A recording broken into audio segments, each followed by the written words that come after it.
La voltamperometría mide curvas de intensidad potencial en microelectrodos, es decir, electrodos indicadores o de trabajo de pequeña superficie.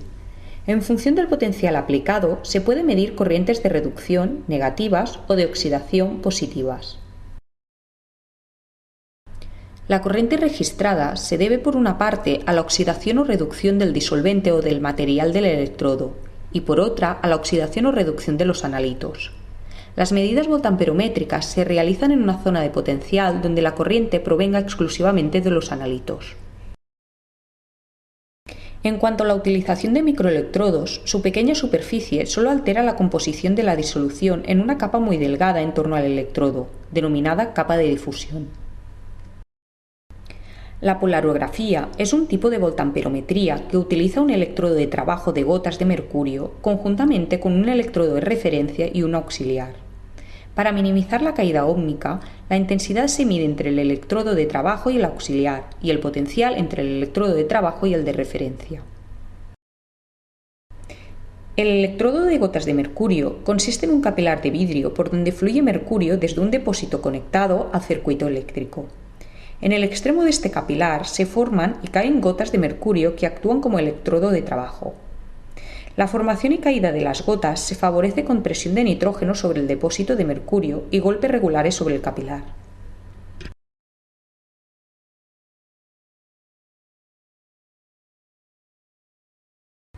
La ventaja de estas gotas es que se renuevan en cada medida de intensidad y potencial, lo que disminuye el riesgo de contaminación de su superficie.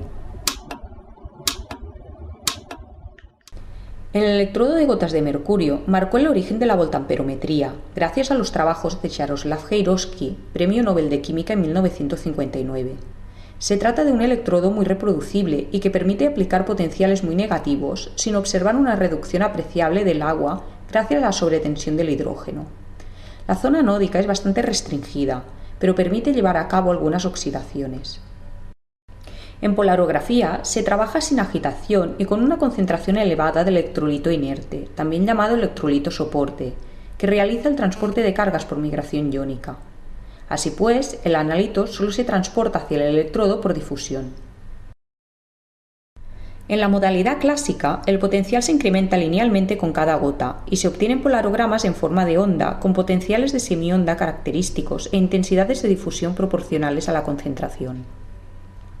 En la modalidad de polarografía diferencial de impulsos, DPP, se aplica un impulso de corta duración hacia el final de la vida de cada gota y se mide la diferencia de intensidades antes y después del impulso.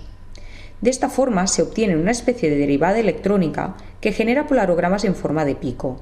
El potencial del máximo es característico de la sustancia electroactiva y la altura es proporcional a su concentración. Las medidas se realizan en equipos voltamperométricos, que incluyen un potenciostato para controlar el potencial aplicado y medir la intensidad, un stand que contiene la celda con la disolución de medida y los electrodos, y un ordenador que controla todo el sistema. También hace falta una entrada de nitrógeno en la parte posterior del stand. Este gas llega desde un manómetro a un bar de presión y sirve para controlar las gotas y para desoxigenar la disolución.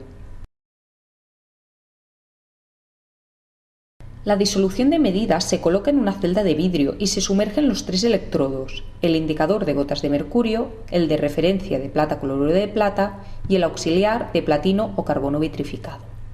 Además de los electrodos, también hay una barra agitadora y un tubo para pasar nitrógeno a través de la disolución y eliminar el oxígeno disuelto que produce señales interferentes.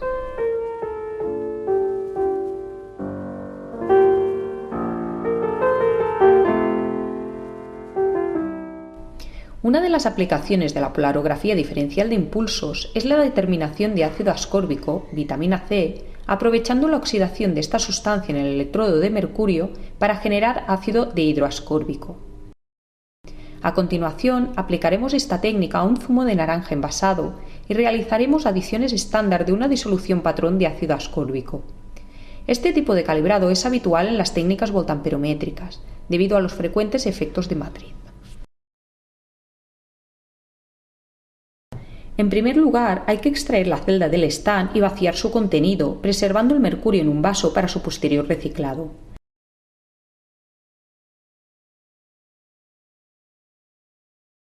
Después se lavan celda y electrodos con agua purificada y se secan con papel.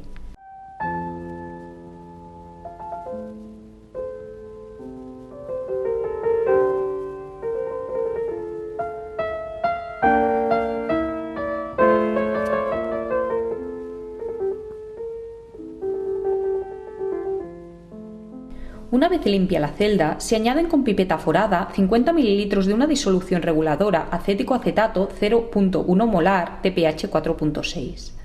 Además de asegurar un pH adecuado, esta disolución actúa como electrolito soporte y constituye el blanco de medida. Seguidamente, se coloca la celda con el blanco en el stand voltamperométrico y se procede a pasar nitrógeno durante 10 minutos para eliminar el oxígeno disuelto.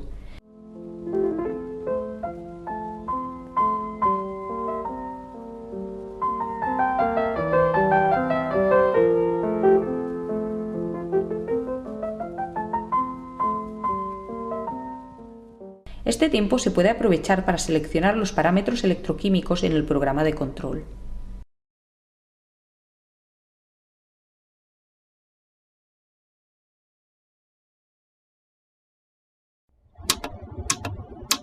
Durante la medida se van generando gotas de mercurio cada segundo y se aplican potenciales cada vez más positivos desde 0 hasta más 0.20 voltios. Se obtiene una línea base bastante plana que indica la ausencia de interferencias relevantes. Por tanto, se puede proceder a medir la muestra. Con una micropipeta se añade 1 ml de zumo de naranja sobre la disolución del blanco.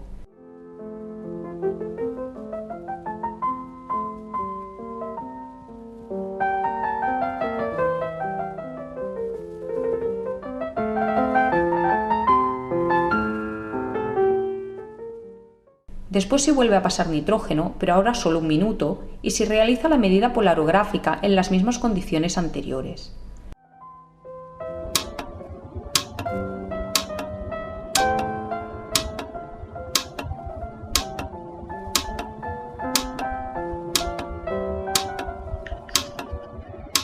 Ahora se observa la aparición de un pico de intensidad positiva debido a la oxidación del ácido ascórbico de la muestra.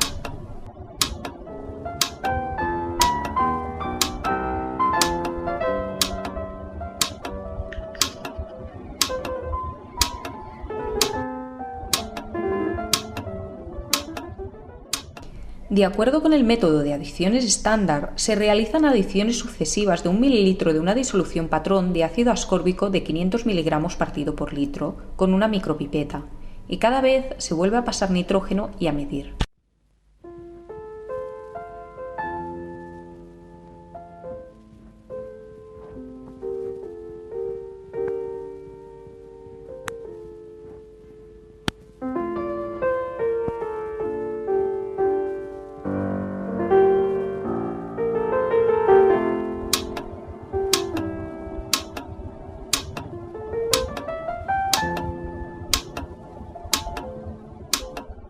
El hecho de que la medida no modifique la composición de la disolución permite realizar todas las adiciones de patrón sobre la misma disolución de medida. Como resultado se obtienen picos al mismo potencial de antes, pero cada vez mayores. Una vez acabadas las medidas, se decanta la parte superior del líquido contenido en la celda y se guarda el resto que contiene el mercurio de las gotas para su posterior reciclado.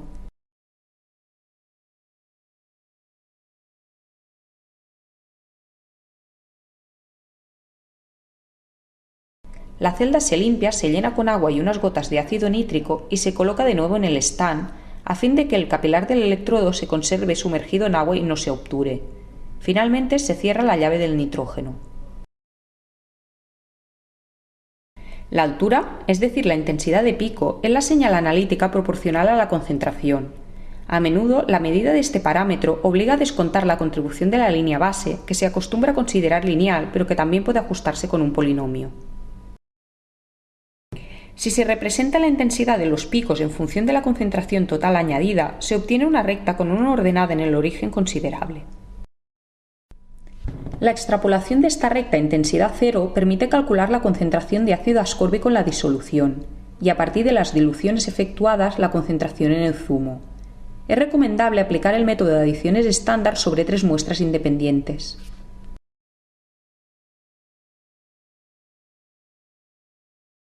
Cuando las concentraciones a determinar son muy bajas, como el plomo en sal de cocina, la polarografía no es lo bastante sensible y hay que utilizar otras técnicas. Es el caso de la voltamperometría de redisolución anódica, ASV, que se lleva a cabo con el mismo sistema de electrodos que la polarografía, pero realizando la medida en una sola gota, donde se preconcentra el analito por reducción. La medida por ASV consta de 3 etapas. En la etapa de deposición se aplica un potencial suficientemente negativo y se agita la disolución para reducir el ion plomo y acumularlo en el interior de la gota de mercurio, formando una amalgama. Este proceso está controlado por el transporte de materia hacia el electrodo, que se produce por convección y que genera una intensidad constante negativa. En la etapa de reposo se detiene la agitación y se mantiene el potencial para homogeneizar el metal reducido dentro de la gota. En estas condiciones, el transporte de materia por difusión es menos efectivo que por convección y la intensidad disminuye. En la etapa de redisolución se aplica un barrido de potencial anódico para reoxidar el metal acumulado en el mercurio en forma de amalgama que vuelve a la disolución como plomo 2. En esta etapa se obtiene un pico de oxidación a un potencial característico. El área del pico es proporcional a la concentración del analito en la gota, que también es proporcional a la concentración en la disolución de medida. Si el pico es simétrico, también se puede utilizar su altura como parámetro analítico. En la etapa de deposición, la proporción de analito que se reduce es tan pequeña que prácticamente no se modifica su concentración en la disolución. Por otra parte, como el metal se acumula en un volumen mucho menor que el de la disolución, su concentración aumenta mucho y esto permite determinar concentraciones mucho menores que con voltamperometría directa. Seguidamente aplicaremos a ASV la determinación de plomo en sal de cocina utilizando el método de adiciones estándar. Con esta finalidad se pesa exactamente una cantidad de sal y se disuelve en agua con unas gotas de ácido clorhídrico. La disolución resultante debería tener una concentración próxima a 1 molar de cloruro de sodio. Adicionalmente, se prepara una disolución patrón de 10 mg partido por litro de plomo 2 para realizar las adiciones estándar. A continuación se toman 25 ml de la disolución de la muestra con una pipeta forada y se vierten sobre la celda voltamperométrica limpia y seca. Se pasa corriente de nitrógeno durante 10 minutos y se fijan los parámetros instrumentales para proceder a la medida voltamperométrica. Después de pasar nitrógeno, el capilar deja caer unas gotas y mantiene la última, a la cual se aplica un potencial de -1 voltio durante 60 segundos con agitación. Así se reduce una pequeña parte de los iones plomo 2 en disolución a plomo metálico formando una amalgama con el mercurio.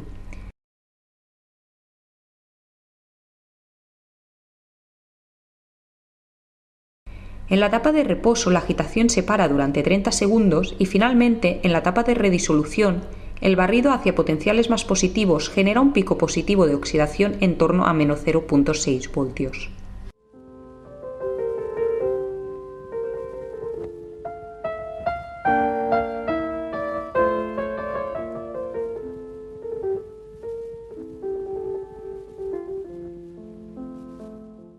Utilizando una micropipeta, se realiza una adición de 0,5 ml de la disolución patrón de plomo sobre la celda.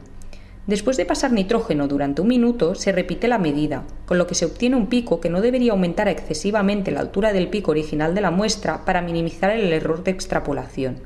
Si es así, se realizan nuevas adiciones y medidas sobre la misma muestra.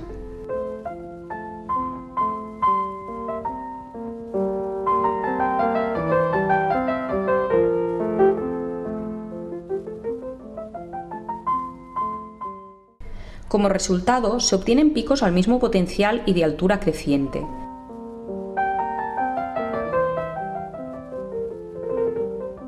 Si se representa el área o la intensidad de los picos en función de la concentración añadida, se obtiene una recta. La extrapolación de la recta a respuesta cero permite calcular la concentración de plomo en la disolución y a partir de aquí la concentración en la sal. Es recomendable aplicar el método de adiciones estándar sobre 3 muestras independientes. En muestras de sal que además de plomo contengan cadmio, este último también se puede determinar simultáneamente con el plomo por ASV, pues en los barridos de redisolución aparecen los picos de ambas especies.